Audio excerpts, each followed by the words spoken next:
Hello everyone, कैसे हैं आप सभी लोग। उम्मीद करता हूं आप सभी एकदम मस्त होंगे और अपनी पढ़ाई लिखाई अच्छे से कर रहे होंगे।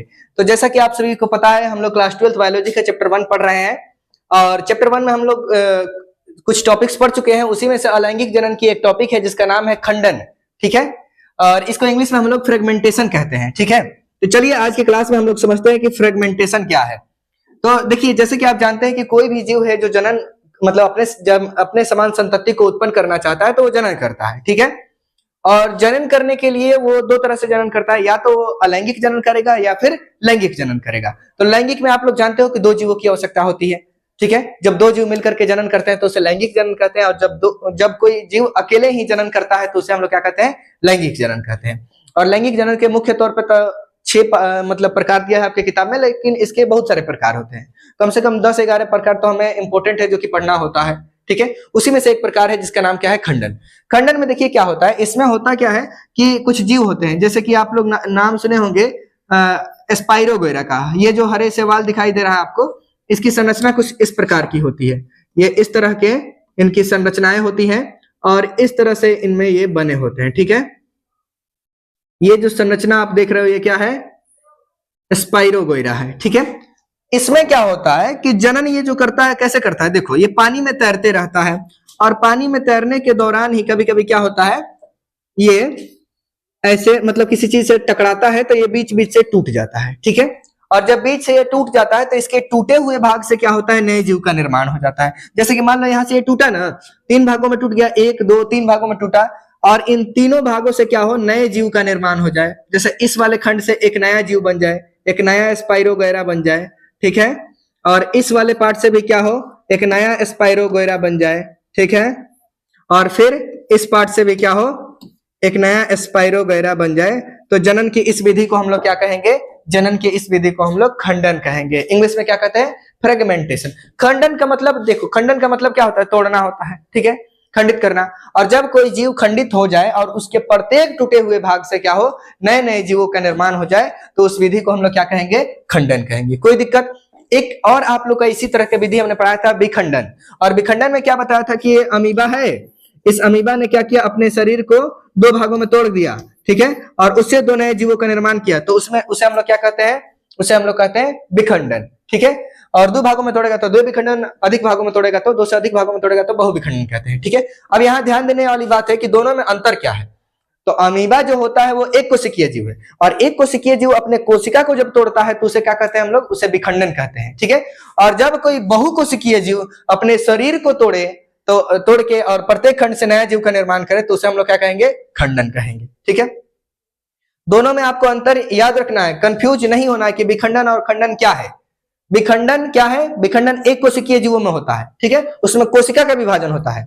और खंडन में क्या होता है, खंडन में कोशिका का विभाजन नहीं होता है, इसमें डायरेक्ट शरीर का विभाजन होता है। ठीक है, सवाल पूछता है कि ये खंडन की प्रक्रिया किसमें पाई जाती है, तो नाम आप लोग याद रखिएगा, स्पाइरोगोरा, जिसे हम लोग हरे सवाल के नाम से भी जानते हैं। ठीक है, ये जो आप फोटो यहाँ पे देख रहे हो, मैंने भी यहाँ पे ये जो फोटो बनाया है, ये क्या है, ये आपके स्पाइरोगोरा है। और पूछता है आपके ऑब्जेक्टिव में सवाल कि स्पाइरोगोरा में किस प्रकार का जनन होता है, तो हम लोग क्या बताएंगे, खंडन होता है। ठीक है, परिभाषा आप लोग क्या लिखोगे कि स्पाइरोगोरा अलैंगिक जनन की एक ऐसी विधि है जिसमें कोई जीव अपने शरीर को खंडित करके प्रत्येक भाग से नए जीवों का निर्माण करता है। तो जनन की इस विधि को हम लोग क्या कहते हैं, फ्रेगमेंटेशन यानी कि खंडन कहते हैं। ठीक है, यहाँ आप चीजों को सिर्फ समझो, लिखना कैसे है हम बोल रहे हैं वैसे लिख सकते हो तो लिख लो, और नहीं तो नीचे कमेंट करो, नोट्स कमेंट करोगे तो आपको एक लिंक मिलेगा, वहां से आप इसके प्रॉपर नोट्स हैंड रिटन हम आपको डाल देंगे, वहां से आप उसको प्रॉपर लिख सकते हो। ठीक है, तो आशा करता हूं आपको खंडन समझ में आया होगा, इसमें कोई दिक्कत नहीं हुआ होगा। ठीक है, एग्जाम्पल इसमें ही पूछता है आपसे, परिभाषा नहीं पूछेगा, एग्जाम्पल याद रखना है, स्पाइरोगोरा। ठीक है, चलो अब अलैंगिक जनन की जो दूसरी विधि है उसे हम लोग क्या कहते हैं, उसे कहते हैं पुनरुद्भवन। ठीक है, पुनरुद्भवन क्या है, पुनरुद्भवन को इंग्लिश में हम लोग कहते हैं रीजनरेशन। देखो यहाँ पे नाम ही देखोगे आप तो क्या दिखाई दे रहा है, री और दूसरा जेनरेशन। जनरेशन का मतलब बनाना और री मतलब फिर से, यानी हम लोग क्या करें, किसी जीव को फिर से बना दे तो उसे हम लोग क्या कहेंगे, रीजनरेशन कहेंगे। एग्जाम्पल के तौर पर देखो, ये जो देख रहे हो ना आप यहाँ पे स्ट्रक्चर, ये स्ट्रक्चर किस चीज का है, ये जो स्ट्रक्चर आप देख रहे हो यहाँ पे, ये स्ट्रक्चर स्टारफिश का है। ये क्या है, एक स्टारफिश है। ठीक है, ये कैसा होता है, इस प्रकार से आपको दिखाई देता है स्टारफिश, इस तरह से क्या होते हैं, स्टारफिश होते हैं। ठीक है, ये क्या है, स्टारफिश। अब देखो इस स्टार फिश में क्या हो, किसी कारणवश ये किसी चीज से टकरा जाए और इसका एक भाग टूट जाए, ठीक है, ऐसे इसका भाग टूट जाए। जैसे कि यहाँ देखो, ये क्या किया हम लोगों ने, एक स्टार फिश को लिया यहाँ पे, ठीक है, ये क्या है, एक स्टार फिश, ठीक है। इस स्टार फिश को हम लोगों ने लिया और इस स्टार फिश में किसी कारणवश से कहीं चोट वोट लग गया और ये टूट गया, ठीक है। और टूटा हुआ भाग क्या हो, ये टूटा हुआ भाग फिर से क्या करे, एक नया स्टार फिश का निर्माण कर ले। कैसे निर्माण करेगा ये, तो ये क्या करे, ये टूटा हुआ भाग फिर क्या करे, एक नया इस तरह से स्टार फिश का निर्माण कर ले। और यहाँ पे जो टूटा हुआ भाग था ना, ये भी फिर से क्या हो, जनरेट हो जाए, फिर से ये क्या हो, जनरेट हो जाए। तो इसे हम लोग क्या कहेंगे, इसे हम लोग कहेंगे रीजनरेशन, यानी कि पुनरुद्भवन। पुनरुद्भवन यानी फिर से उद्भव हो जाना, ठीक है। आप लोगों ने देखा ना कि स्टार फिश यहां से टूटा और टूटे हुए भाग से फिर से क्या हुआ, एक नया स्टार फिश बन गया और जो इसका भाग टूटा हुआ था वो फिर से इसमें दोबारा बन गया। तो उसे हम लोग क्या कहेंगे, पुनरुद्भवन। जैसे कि मान लो ये हमारा हाथ है, इस हाथ की एक उंगली मान लो यहां से कट जाए, ठीक है, और हमारा हाथ क्या करे, फिर से इस उंगली का निर्माण कर ले और ये जो कटी हुई उंगली है ये फिर से हमारे जैसा एक नया जीव का निर्माण कर दे। तो इस प्रकार के जनन की विधि को हम लोग क्या कहेंगे, इस प्रकार के जनन की विधि को हम लोग पुनरुद्भवन कहेंगे। कोई दिक्कत, पूछता है पुनरुद्भवन की क्रिया किसमें होती है, तो पुनरुद्भवन की क्रिया हाइड्रा में होता है, प्लेनेरिया में होता है और स्टारफिश में होता है। ये जो प्लेनेरिया है कुछ इस प्रकार का जीव होता है, देखो आप लोग इस तरह से प्लेनेरिया नामक जीव होते हैं, ठीक है। अरे भाई रुक जाओ एक सेकंड, ये जीव होते हैं, ठीक है, ये प्लेनेरिया है। अगर ये प्लेनेरिया का हो, बीच से यहां से कट जाए और यहां से कट जाए तो क्या हो, देखो ये क्या करे, ये उसका मूड़ी वाला जो भाग है वो क्या करे, फिर से एक नया प्लेनेरिया बना दे। ये बीच वाला जो भाग है ये भी क्या करे, विकास करके इस तरह से एक नया प्लेनेरिया बना दे। और ये नीचे वाला इसका पूंछ वाला जो भाग है वो भी क्या हो, वो भी विकसित होकर के ऐसे क्या करे, एक नया जीव का, एक नया प्लेनेरिया का निर्माण कर दे। तो जनन की इस विधि को हम लोग क्या कहेंगे, रीजनरेशन कहेंगे, यानी कि पुनरुद्भवन कहेंगे। कोई दिक्कत, उम्मीद करता हूं नहीं दिक्कत हुआ होगा, ठीक है।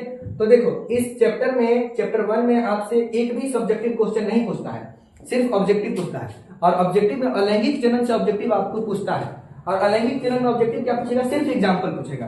तो अलैंगिक जनन के जितने भी प्रकार हम आपको पढ़ाएंगे, आपको क्या करना है, उसके सभी एग्जाम्पल्स को याद कर लेना है, ठीक है, कि पुनरुद्भवन किसमें होगा, रीजनरेशन किसमें होगा, ठीक है, विखंडन किसमें होगा, बहुविखंडन किसमें होगा, ठीक है, ये सारी चीजों का, मुकुलन किसमें होगा, ये सबके एग्जाम्पल आपको कॉपी में एक जगह लिख करके नोट कर लेना है और उसको याद कर लेना है, क्योंकि ऑब्जेक्टिव भी पूछेगा, ठीक है। तो तैयारी हमें करना है, लेकिन एग्जाम के पॉइंट ऑफ व्यू से करना है कि एग्जाम क्या डिमांड कर रहा है, क्या क्वेश्चन पूछ रहा है, उस आधार पर हमें पढ़ना है चीजों को कि हम अधिक से अधिक बायोलॉजी में स्कोर कर पाए, ठीक है। उम्मीद करता हूं आपको ये दोनों चीजें अच्छे से समझ में आई होगी। अगर वीडियो अच्छा लगा हो तो आप लोग चैनल को सब्सक्राइब कर लीजिए, इस वीडियो को अपने दोस्तों के पास शेयर कर दीजिएगा और वीडियो को लाइक कर दीजिएगा, ठीक है। धन्यवाद, मिलते हैं अगले वीडियो में। और आपको बायोलॉजी में कोई भी टॉपिक समझ में ना आया हो, कहीं भी आप पढ़ते हो समझ में ना आए, आप लोग यहाँ पे कमेंट करो, हम उसको एकदम आसान से आसान भाषा में आपको समझाने का प्रयास करेंगे, ठीक है। चलिए धन्यवाद, मिलते हैं अगले वीडियो में। जय हिंद।